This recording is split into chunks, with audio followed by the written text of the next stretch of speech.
Xiaomi will unveil its new tablet, and that is Xiaomi Pad 7 Ultra. Hi friends, welcome back to my channel and subscribe my channel for more latest videos. Thanks. This is the top tier model in the Pad 7 series, featuring narrow bezels and center punch holes cutout. Pad will come with OLED touchscreen display with a 14-inch display screen size with a smooth 120Hz refresh rate.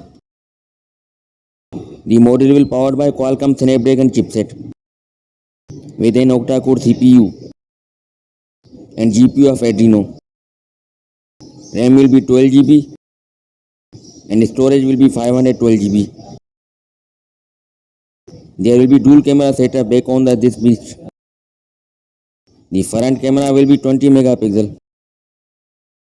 Battery will be 10,000 mAh with rapid charging. Tablet will run on Android 15 operating system. That's all for now. And thanks for watching.